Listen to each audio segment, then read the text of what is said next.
पूज्य संत शिरोमणि आचार्य श्री 108 विद्यासागर जी महाराज के परम प्रभावक शिष्य अरहम योग प्रणेता परम पूज्य मुनिश्री 108 प्रणम्य सागर जी महाराज एवं परम पूज्य मुनिश्री 108 चंद्र सागर जी महाराज के मंगल आशीष से अरहम जीव दया भारत संस्कारित और मजबूत जैन समाज के निर्माण हेतु आर्थिक रूप से असमर्थ एवं कठिन परिस्थितियों का सामना कर रहे परिवारों के लिए कर रहा है अद्वितीय सेवा कार्य। आप सभी साधर्मी बंधुओं से अनुरोध है कि आप भी गौ ग्रास औषधि निधि कोष, बेटा बेटी शिक्षा निधि कोष, बेटा बेटी चिकित्सा निधि कोष, व्रती ब्रह्मचारी भैया दीदी निधि कोष, अपना आहार योजना और रोजी रोटी निधि कोष में 2500 रूपए प्रति माह या 1000 रूपए प्रति माह के साथ जुड़कर जीव दया और साधर्मी सेवा के इस पुनीत कार्य में अवश्य सहयोग करें। दान राशि नीचे दिए गए बैंक डिटेल्स में भेजकर रसीद के लिए 9717857614 पर अवश्य सूचित करें। अकाउंट नेम ओम अरहम सोशल वेलफेयर फाउंडेशन। संपर्क सूत्र 9717857614, 8586984787, 9810843757,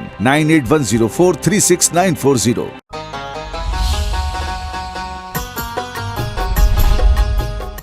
इस कार्यक्रम के पुण्यार्जक हैं प्रणम्य वाणी देवदूत। प्रणम्य गुरु की वाणी पहुँचे घर घर, सम्यक ज्ञान प्रभाव न होवे घर घर। सभी प्रणम्य वाणी देवदूत के पुण्य की बहुत बहुत अनुमोदना। मात्र 12,000 रूपए वार्षिक सहयोग राशि प्रदान कर प्रणम्य वाणी देवदूत बने। अधिक जानकारी के लिए संपर्क करें।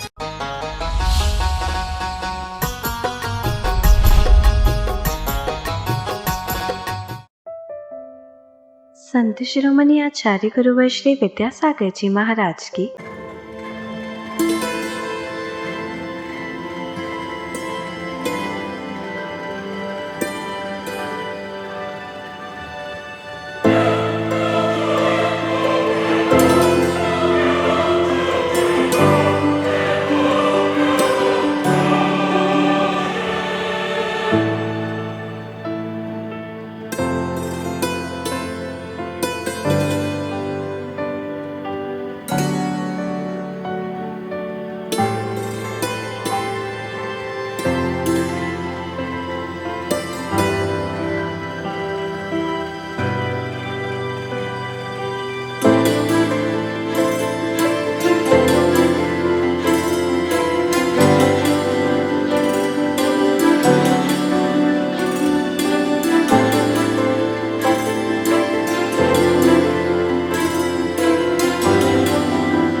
देश संहार विसर्पाभ्याम प्रदीपवत गतिस्थितुपग्रहौ धर्मा धर्मयो रूपकारः आकाशस्यावगाः शरीर वांग मनः प्राणापानाः पुद्गलानां सुख दुख जीवित मरणोपग्रहाश्च परस्परोपग्रहो जीवानां वर्तना परिणाम क्रियाः परत्वापरत्वे च कालस्य स्पर्शरस गंधवर्णवन्तः पुद्गलाः शब्दबंध सौक्ष्मे स्थौल्य संस्थान भेद तमश्छाया तपोद्योतवन्तश्च अड़वः स्कंधाश्च भेद संघातेभ्यः उत्पद्यन्ते भेदादडु भेद संघाताभ्यां चाक्षुषः सद्द्रव्य लक्षणम् उत्पाद व्यय द्रव्य युक्तम सत् तद्भावाव्ययम नित्यम अर्पितानर्पित सिद्धे स्निग्ध रूक्षत्वाद बंधः न जगन्य गुणानां गुण साम्ये सदृशानां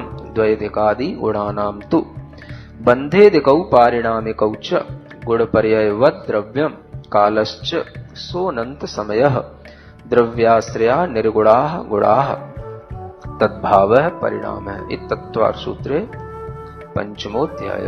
सच में सूत्रों का शुद्ध पाठन सुनने और करने से मन को अद्भुत आनंद और विशुद्धि की अनुभूति होती है। हमने जाना पुण्य एक तरीके का नहीं होता है।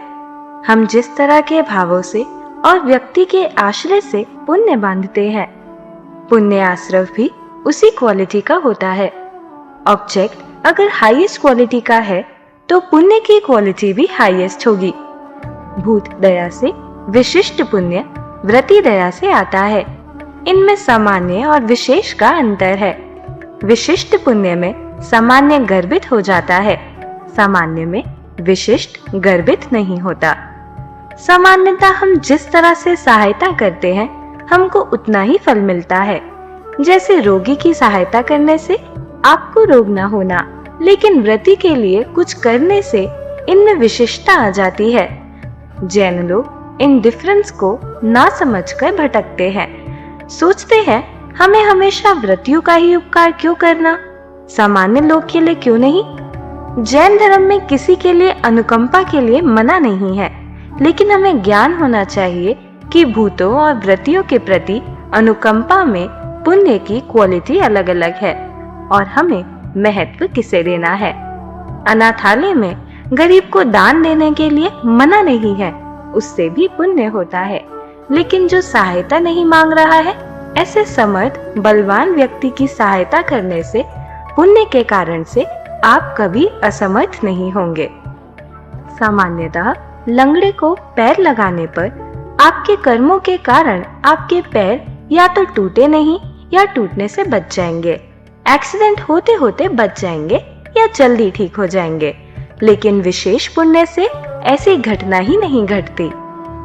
तीसरा कारण दान है। इसमें स्व वस्तु, स्वधन, स्वद्रव्य दूसरे के लिए दान करते हैं। इससे स्व और पर दोनों का उपकार होता है। आचार्य कहते हैं कि स्व उपकार तो सम्यक दर्शन ज्ञान चारित्र के माध्यम से होगा।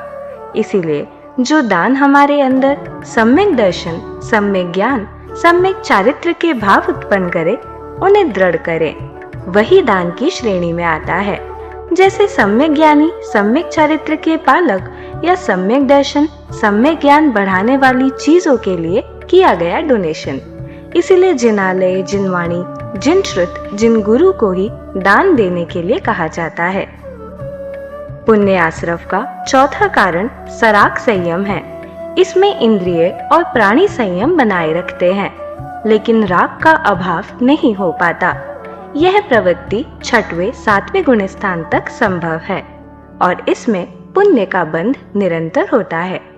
10वें गुण स्थान में राग के अभाव में संयम को वीतराग संयम कहते हैं। सराग संयम में भगवान की वंदना करने में, उपदेश करने में, सुनने में, ग्रंथ पढ़ने में, लिखने में आदि सभी क्रियाओं में राग जुड़ा होता है। भगवान से राग के कारण उनकी वंदना करते हैं। जिनेंद्र वाणी के राग के कारण उसे श्रावकों को सुनाते हैं, ताकि उन्हें भी जिनवाणी से राग हो जाए। उन्हें श्रावकों से राग नहीं होता। जीव से राग के कारण वे देख कर चलते हैं, ताकि उनका घात न हो। यह सरागता है और संयम भी है। सूत्र में आदि शब्द से यहाँ महाव्रती रूप पूर्ण सराग संयम ही नहीं, देश संयम या संयमा संयम भी लेना है।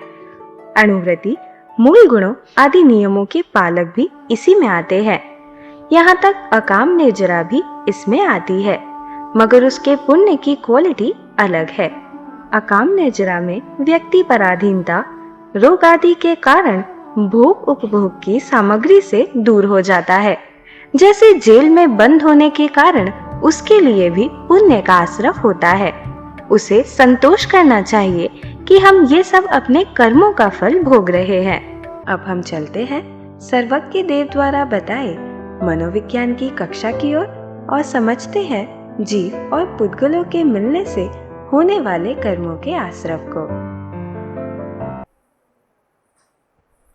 मोक्षमार्गस्य नेतारं भेत्तारं कर्मभूव्रतां ज्ञातारं विश्वतत्त्वानां वन्दे तद्गुणलब्धये। देवादिदेव आदिम तीर्थंकर श्री ऋषभनाथ भगवान की, वर्तमान शासन नायक श्री वर्धमान महावीर भगवान की, परम पूज्य आचार्य गुरुवर श्री विद्यासागर जी महाराज की। जिनवाणी की राग तो जिनवाणी में लगे रहते हैं, समझ आ रहा है? श्रावकों से राग नहीं, जिनवाणी से राग है ना, कि जिनवाणी से इतना राग है कि वो जिनवाणी सुनाएगा, श्रावकों को सुनाएगा, लेकिन राग श्रावकों से नहीं है, राग किससे है? जिनवाणी से। जिनवाणी के राग के कारण से वो श्रावक को और कुछ नहीं सुनाएगा, वो केवल जिनवाणी सुनाएगा, ताकि तुम्हारे अंदर भी जिनेंद्र भगवान की ये वाणी के प्रति राग पैदा हो जाए। समझ में आ रहा है? तुम्हारे अंदर भी राग पैदा हो जाए। तो ये सरागता है और संयम भी है ना। संयम भाव के साथ में वह अपने संयम का पालन करते हुए दूसरों के लिए भी यह राग भाव के साथ में जब प्रवृत्ति करता है तो उसके लिए ये पुण्य आश्रव होता रहता है। तो सराग संयम में जो राग के साथ संयम का पालन है वो सब सराग संयम में आ जाता है। अगर हम देख के भी चल रहे हैं तो हमें आखिर उस जीव से राग हो गया, राग के ही तो कारण से हम उसको बचाएंगे, द्वेष के कारण से तो हम उसको मार देते। समझ आ रहा है ना। तो राग के कारण से हम उसको मारेंगे नहीं, उसकी रक्षा करेंगे, रक्षा का भाव रखेंगे, बच जाए, जीवित रहे, हमारी प्रवृत्तियों से उसको कोई घात ना पहुंचे। तो ये सब जो प्रवृत्त्यात्मक संयम है ये सब सराग संयम में आता है। और वह संयम जो उसके लिए स्वयं में तो अपना इंद्रिय संयम और प्राणी संयम माने जीवों की रक्षा करने के लिए जो संयम अपनाए हुए वो भी है, और इन सब के पीछे राग का अनुबंध भी चल रहा है। तो ये सराग संयम आचार्य कहते हैं निरंतर पुण्य आश्रव का हेतु होता है ना। अब आदि और लिखा हुआ है, तो आदि में ये जान लेना कि जो पूरा सराग संयम नहीं रख रहे हैं, महाव्रती रूप नहीं है, तो जो देश संयम है, संयमा संयम है, वो भी सराग संयम के साथ ही होता है, वो भी पुण्य आश्रव का हेतु होता है। जो व्रत लेते हैं, अणुव्रत लेते हैं, या किसी भी तरीके से अणुव्रतों में भी कोई छोटे छोटे भी कोई थोड़े बहुत नियम लेते हैं, मूल गुणों का पालन करते हैं, वो भी सब इसी में आ जाता है। आदि शब्द में सब आ जाता है। यहां तक कि आदि शब्द में इतना भी आ जाता है कि अब कोई भी आदमी किसी भी तरीके से, मान लो एक होती है अकाम निर्जरा, है ना। अब अकाम निर्जरा में क्या है, कोई भी व्यक्ति अगर कष्ट में पड़ा हुआ है और पराधीनता के कारण से भी वो भोग उपभोग की सामग्री से दूर है, तो भी उसके लिए कुछ ना कुछ पुण्य का आश्रव हो जाता है। समझ आ रहा है। जैसे किसी ने किसी को बंद कर दिया कमरे में, तो वह, या जेल में बंद कर दिया, तो वह अब उस भोग उपभोग की सामग्री से दूर हो गया, उसके लिए भी पुण्य का आश्रव होएगा। समझ आ रहा है। लेकिन उसके अंदर इतना संतोष होना चाहिए कि अगर हमारे लिए यह सब जो हो रहा है ये हमें भोग रहे हैं, तो उसे याद आना चाहिए कि ये सब हमारे ही अपने कर्मों का फल है। कुछ ना कुछ पुण्य का बंध वो परतंत्रता के कारण से भी कर लेता है। ये अकाम निर्जरा में आ जाता है, तो इससे भी पुण्य का बंध होता है। समझ आ रहा है। अब वह पुण्य का बंध जो हुआ वो भी इसी तरीके से साता का आश्रव में कारणभूत हो जाता है, लेकिन उसकी क्वालिटी अपने आप में अलग तरीके की होगी। उसकी क्वालिटी इससे मैच नहीं की जाएगी सराग संयम से, है ना। अज्ञानी लोगों का तप होता है, इसे बाल तप कहते हैं। मान लो ऐसे बहुत से लोग मिलेंगे, बहुत गर्मी सर्दी सब सहन करते हैं, माइनस टेम्परेचर में भी बर्फों पे रहते हैं, और थोड़ा बहुत जो कुछ भी फल फूल पत्ते खाने को मिल गए वो खा लेते हैं, किसी पे कोई डिपेंड नहीं होते हैं, कुछ नहीं होते हैं। तो इस तरह की भी तपस्या से जो उनके लिए पुण्य का आश्रव होता है वो भी उन्हें स्वर्गों में ले जाने का कारण बन जाता है, वो भी पुण्य आश्रव कहलाता है, लेकिन उसकी क्वालिटी अलग होगी। समझ आ रहा। वो स्वर्गों में पहुंच तो जाएगा लेकिन इंद्र नहीं बन पाएगा। हाँ, ये सब आपको पहले बता चुके हैं। तो ये क्वालिटी अलग अलग तरीके की आती है। इन सब का योग करना माने इन सबको जोड़ना, ये सब चीजें होने से भी पुण्य का आश्रव होता है। अथवा योग का मतलब यहां पर ध्यान समाधि, चित्त की एकाग्रता, इसको भी लिया जाता है। समझ आ रहा है? योग माने क्या है? ध्यान, है ना। इसीलिए अरहम योग में अरहम ध्यान की मुख्यता है, क्योंकि योग का मतलब क्या है? ध्यान। ध्यान करोगे आप, आपके लिए पुण्य का आश्रव होएगा, क्योंकि ध्यान करने से, चित्त की एकाग्रता करने से मन जैसे ही एकाग्र होता है तो मन के उस एकाग्रता के कारण से ही पुण्य का आश्रव होने लग जाता है। तो जब लोग ध्यान के फायदे देखते हैं, जब लोग कहते हैं कि हमें ये योग करने से फायदा हो रहा है, ये ध्यान करने से फायदा हो रहा है, तो फायदा तो आप खुद ले रहे हैं, क्योंकि जब आपका मन चंचल है तो वह मन ही पापाश्रव का कारण बन जाता है। जब आपने अपने मन को किसी अच्छे ऑब्जेक्ट पर लगाया, केवल अरहम के अक्षरों पर भी लगाया, तो वह ऑब्जेक्ट ही आपके लिए, उसी इंटेंशन से आपके लिए पुण्य का आश्रव करा देगा। और वो पुण्य का आश्रव होगा तो आपके लिए बहुत चीजें अनुकूल हो जाएंगी। तो ये थेरेपी है। योग भी इसीलिए एक थेरेपी बन जाती है। समझ आ रहा है? अब चाहे मिथ्या दृष्टि हो, चाहे सम्यक दृष्टि हो, चाहे जैन हो, चाहे अजैन हो, जो भी करेगा उसको मिलेगा, इसलिए लाभ होता है। तो ये योग इस तरीके से ध्यान के रूप में भी आचार्यों ने स्वीकार किया है। योग है, समाधि, ध्यानम, है ना, चित्त एकाग्रता, मन है, प्रणिधानम, ये सब नाम आचार्यों ने दिए, अकलंग देव ने भी दिए, आचार्य पूज्यपाद महाराज ने भी दिए। तो इस योग को आप साता वेदनी के आश्रव का कारण समझो। समझ आ रहा है ना? ये इस तरह के जो भाव आते हैं, उसी से आपके लिए, अपने लिए अच्छा करने का एक वातावरण बन जाता है। तो ये सब भाव आ गए। शांति, शांति माने शांति, समझ लो, है ना। शांति और शांति एक ही सी चीजें हैं। क्रोध आदि जो कसाय हैं, इनका आवेग नहीं होने का नाम ही शांति कहलाता है ना। कसायों का उपशम रहना, शांत भाव रहना, स्वभाव से ही सरल, मृदु, अनुकूलता के साथ में सबके साथ रहना, ये अपने आप में शांति भाव कहलाता है। ये भी जो है पुण्याश्रव कराता है। यानी कसाय में प्रवृत्ति हुई तो पाप आश्रव हुआ, कसाय कम होगी तो आपको पुण्य का आश्रव होता रहेगा। दुख आप देखना कभी भी होता है कसाय के कारण से होता है। दुख कोई देता नहीं है, दुख हमारी कसाय हमको देती है। कभी आप भीतर से ढंग से सोचने की कोशिश करना, तो दुख जो भी मिलता है वो हमारी अपनी कसाय के कारण से। दूसरे को पता ही नहीं होता आप दुखी क्यों है, क्यों है। अब हमारी कसाई ही हमको नहीं पीड़ित कर रही, हमको पीड़ित कर रही, हम ही नहीं समझ पा रहे, तो हम क्या करें। समझ आ रहा है? तो दुख जो मिलता है वह अपनी कसाई की उद्वेगता के कारण से, तीव्रता के कारण से। इसलिए आचार्य कहते हैं शांति रखो। शांति रहेगी तो क्या होगा? सुख मिलेगा, है ना। और शौचम, शौच का मतलब होता है लोभ कम होना, या लोभ के कारण भी अपने सामने ज्यादा नहीं होना। लोभ, लुब्धता।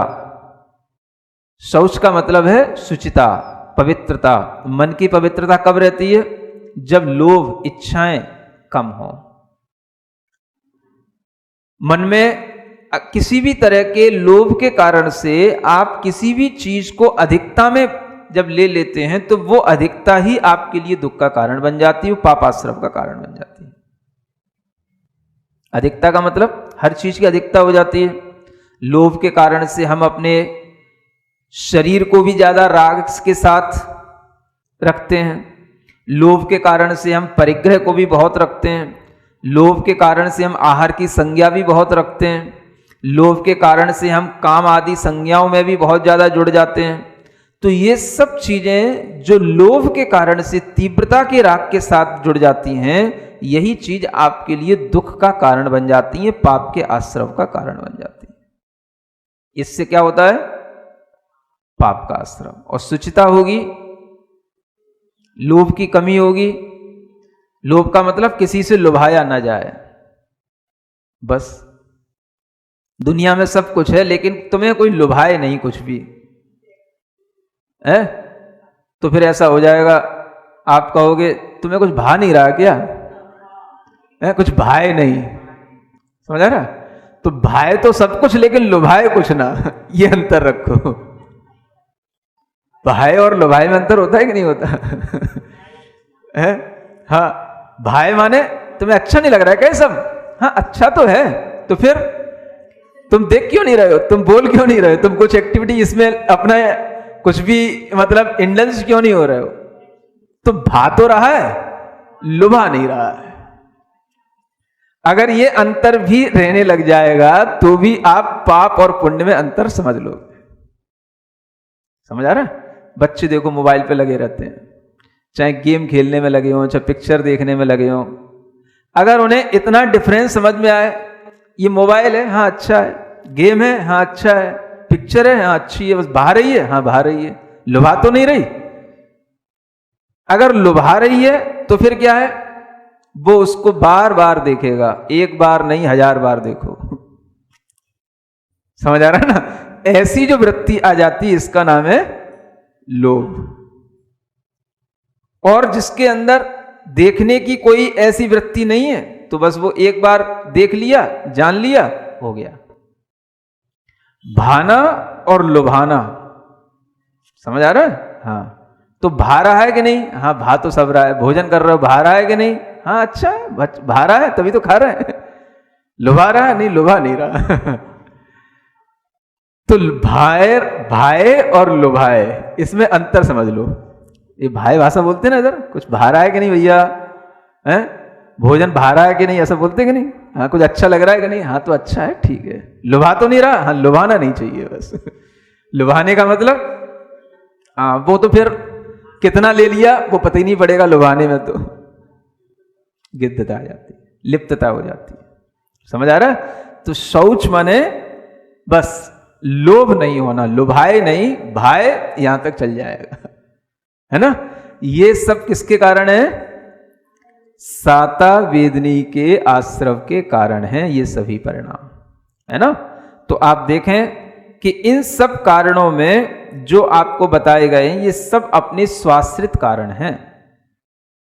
हम चाहे जीवों की दया करें, हम चाहे वृत्तियों की दया करें, हम चाहे जो अपने पास है उसका यथाशक्ति दान दें, जितना अपने से हो सके सराग संयम का भाव लाएं, शांत परिणाम रखें, लोभ की कमी रखें, आश्रव साता का होता ही रहेगा। पुण्य कहाँ से आएगा महाराज? कोई मंत्र दे दो, भिखारी बने रहोगे क्या जिंदगी भर? हैं? ये इतने बड़े बड़े सूत्र हैं, इनसे बढ़कर के क्या मंत्र होंगे? हाँ? जो आचार्यों ने हमें भीतर के साधन दिए हैं इनको अपनाओ और सुखी रहो। कौन चाहता है कि दुखी रहो? लेकिन आप सुख प्राप्त करना ही नहीं चाहते। सुख की प्राप्ति करने के लिए थोड़ा तो कुछ ना कुछ करना पड़ता है ना? कई बार देखा, बहुत सारी महिलाएं हैं या घर में कोई लोग हैं दुखी बने रहते हैं, लेकिन दुख से सुख की प्राप्ति के कोई उपाय नहीं करते हैं। समझ आ रहा है?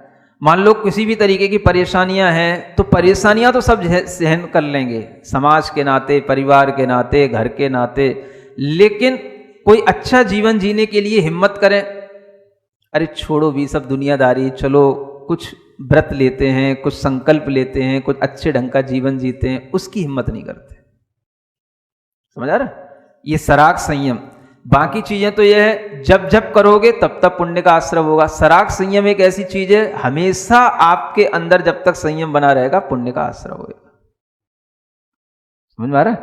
तो आपके मन में भाव आना चाहिए। किसी भी तरह से लोग अनुकूलताएं भी बनाते हैं, है ना? कई जगह ऐसी होती हैं जहां पर अपने को अनुकूलता से व्रत आदि का पालन करने की सुविधाएं भी मिलती हैं, लेकिन हम करना ही नहीं चाहते। समझ में आ रहा है? आज भी आपके मन में आए कि हमें अपना व्रत लेकर के कहीं किसी अच्छे स्थान पर हमें अनुकूलता से हमारा जीवन व्रतों के साथ में बीते, तो आज भी आप ऐसी जगहों को ढूंढ सकते हो, बहुत सी जगह हैं। और अगर कुछ नहीं मिल रही हो तो हमारे पास आ जाओ, हम बता देंगे आपको। समझ आ रहा है? हाँ, है व्यवस्था है। किसी को भी, है ना, बहन को, किसी भी महिला को, है ना, यहां तक किसी पुरुष को भी अगर व्रती जीवन जी करके शांत भाव के साथ कहीं रहने का भाव हो अच्छे क्षेत्र पर, तो आज भी व्यवस्था है। अपना मन बनाए तो आपके लिए सब अनुकूलताएं मिलेंगी। आपको कुछ नहीं करना, सिर्फ अपना जीवन अच्छे ढंग से व्रतों के साथ जियो और अंत में समाधि मरण करो, है? लेकिन कुछ नहीं करने का, उसी में मतलब परेशान होना या उसी में मरना सड़ना वो सब मंजूर है, लेकिन उसमें से निकलना मंजूर नहीं होता आदमी को, है ना।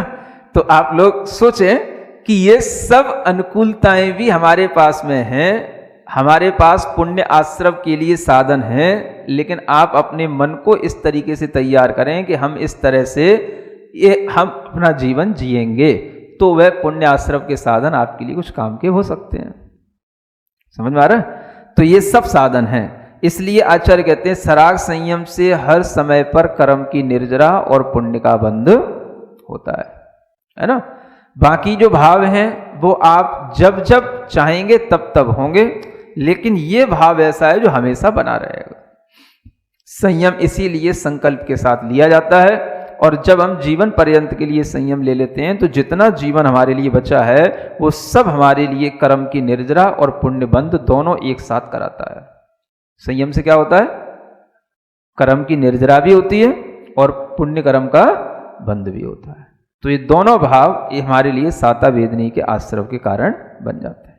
ठीक है ना? तो आज इतना ही ठीक है, क्योंकि समय हो गया। छठे अध्याय जैसे जटिल विषय को सुनकर मन में शंकाएं आना स्वाभाविक है। हमारे द्वारा दिन भर में किए गए कार्यों से असंख्यात कर्मों का आश्रव होता है। उसे अच्छे से समझने के लिए हमें प्रयत्नशील रहना चाहिए। यदि जैन साइकोलॉजी संबंधी कोई भी प्रश्न आपके मन में स्पष्ट नहीं है, तो बिना किसी विलंब के आप अपनी शंकाओं को मुनिश्री तक पहुंचा सकते हैं, क्योंकि आश्रव के कारणों को समझना हम सभी के लिए अति आवश्यक है। अपनी शंकाएं भेजें go.arham.yoga/ttv शंका पर या QR कोड को स्कैन करें। सिरिजिणवाणी जग कल्याणी जग जन मदतम मोहरी जणमण हारी गढ़हर हारी जम जरा भव रोग हरि तिथ्य राणम दिव्य झुणिम जो पढ़ई सुणई मय्ये धारई राणम सौख मणंतम धैर्य सासद मोक्ष पदम पावई सासद मोक्ष पदम पावई। अब समय है आज के प्रतियोगिता प्रश्न में भाग लेकर आकर्षक पुरस्कार जीतने का। आप अपने फोन को QR कोड स्कैन करने के लिए तैयार रखें या दिए गए लिंक पे जाएं। आप अपना उत्तर चुनकर हमें कल शाम 5 बजे तक भेज सकते हैं। 3 भाग्यशाली विजेताओं को मिलेंगे आकर्षक पुरस्कार। विजेताओं का नाम इसी कार्यक्रम में हर रविवार को घोषित किया जाएगा। साथ ही सभी प्रश्नों के सही उत्तर भी बताए जाएंगे। आज का सवाल है,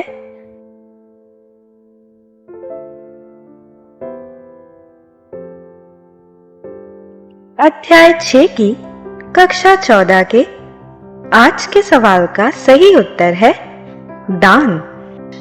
अगर आप किसी कारणवश कोड को स्कैन ना कर पाए हों, तो आप क्लास की वेबसाइट पर जाकर भी उन्हें अटेम्प्ट कर सकते हैं।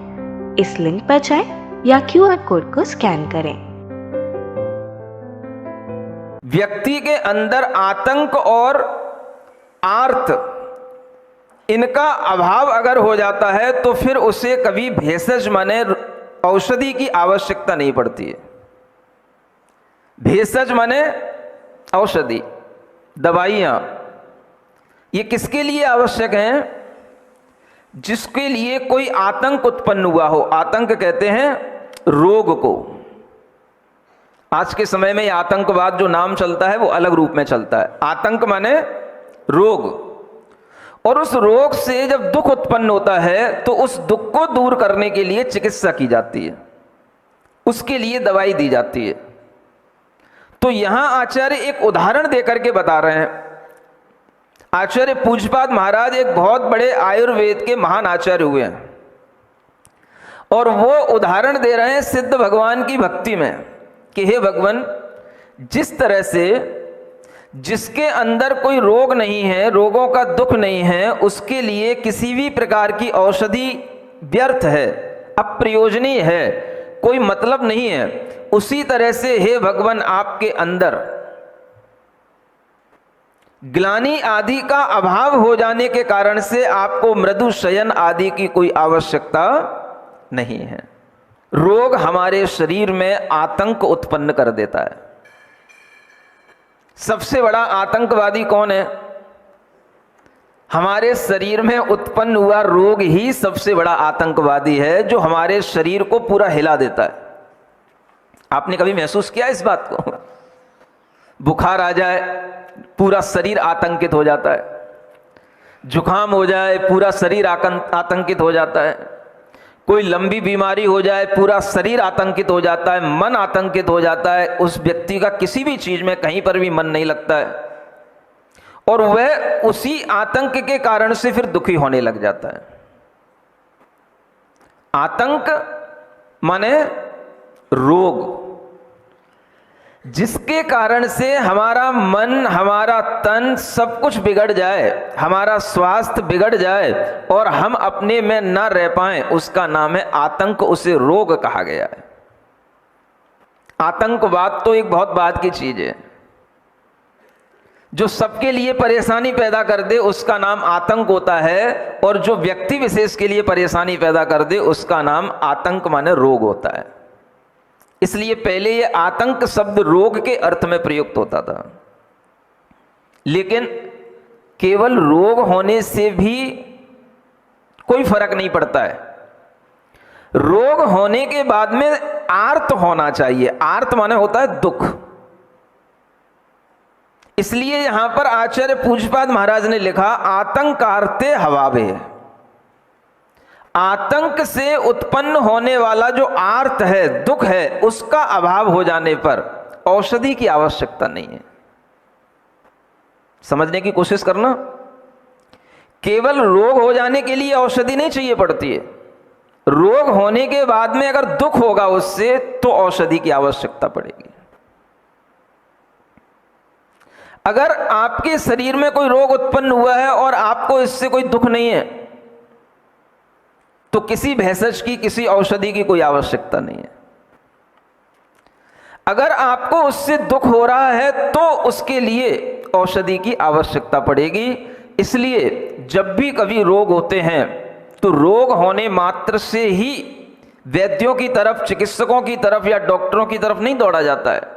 ये फेसबुक, ये इंस्टाग्राम, ये डेटिंग एप्स आज भले ही चल रहे हैं, लेकिन इस तरह की चीजें पहले भी चला करती थी। किसी भी चित्र को देख करके किसी पर मोहित हो जाना और सब सुध बुध भूल जाना, ये काम पहले भी होता था। पहले इस तरह के चित्र चला करते थे। आज सब चित्र आपके दिमाग में आने से पहले आपके मोबाइल में आ जाते हैं। आप उसमें से सेलेक्ट करते हैं किससे हमें अपनी रिलेशनशिप बनाना है, किससे हमें डेटिंग करना है, किससे हमें अपना संबंध बनाने के लिए अपना पूरा प्रोफाइल उसके लिए मैच करके उसके सामने रखना है। ये सब चीजें आज जो चल रही हैं, जिसके कारण से ये पुत्र पुत्रियों के एक तरह से सील बिगड़ रहे हैं, ये इनके जो व्रत बिगड़ रहे हैं, इनका जो धर्म बिगड़ रहा है, ये सब आप ये ध्यान में रख करके चलें कि ये सब बिगड़ने के लिए हमने खुद अपने लिए इन मोबाइलों को तैयार किया है। और आज मोबाइल में जितनी ज्यादा सुविधाएं हैं, उतनी बेटे बेटियों के लिए दुविधाएं बन चुकी हैं। जो बेटे बेटियां इस तरह से इन मोबाइलों पर अपना टाइम वेस्ट करते हैं, वेस्ट ही कहना पड़ेगा, जो टाइम वेस्ट करते हैं और उसके माध्यम से अपने दिमाग में अनेक तरह की फितूरियां फिर लाते हैं, और धीरे धीरे कभी कभी तो ऐसा भी देखने में आता है लोग खतरों से खेलते हैं। ये सब खतरे हैं, लेकिन खतरों से खेलने का मन सबका चलता है। अगर कहा जाए कि लक्ष्मण रेखा है, इससे आगे पैर नहीं रखना, तो आपका मन मचलाएगा, देख के देखूं तो क्या होता है। समझ आ रहा है? इसी तरह से ये फेसबुक, ये इंस्टाग्राम, ये तरह तरह के डेटिंग एप्स, जिनके माध्यम से आपके लिए खतरा उत्पन्न होता है, आप फिर भी उसमें कभी ना कभी उसमें खेलने का मन बनाते हैं। और मैंने यहां तक देखा कि शादीशुदा महिलाओं के भी मन इस तरह के खेल करने में मन लग जाते हैं। एक बार आपका किसी भी अननोन पर्सन से किसी भी तरह का एक बार चैटिंग होने लगती है, कांटेक्ट होने लग जाता है, किसी भी तरह के अगर आपने एक बार खेल खेल में भी प्रॉमिस कर लिए, तो समझ लेना अब जिंदगी आपके लिए खिलवाड़ बन सकती है, जिंदगी आपके लिए खतरे का खेल बन सकती है।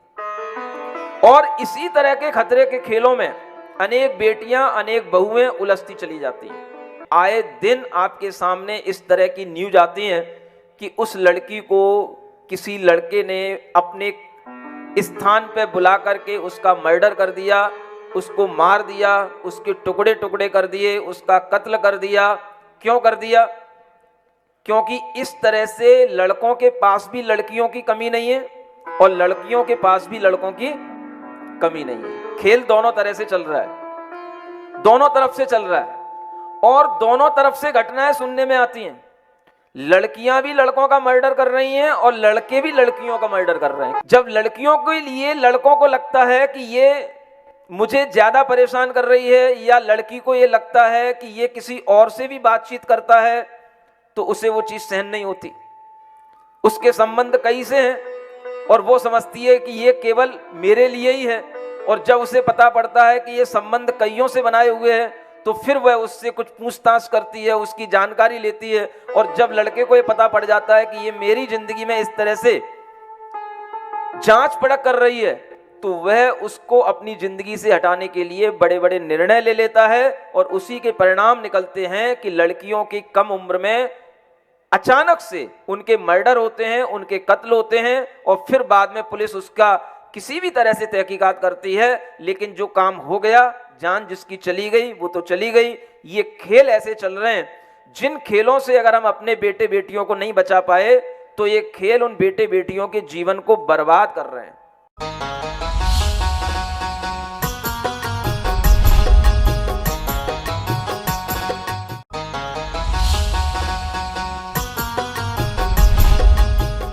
इस कार्यक्रम के पुण्यार जग थे प्रणम्य वाणी देवदूत। प्रणम्य गुरु की वाणी पहुँचे घर घर, सम्यक ज्ञान प्रभावना होवे घर घर। सभी प्रणम्य वाणी देवदूत के पुण्य की बहुत बहुत अनुमोदना। मात्र 12,000 रुपए वार्षिक सहयोग राशि प्रदान कर प्रणम्य वाणी देवदूत बने। अधिक जानकारी के लिए संपर्क करें।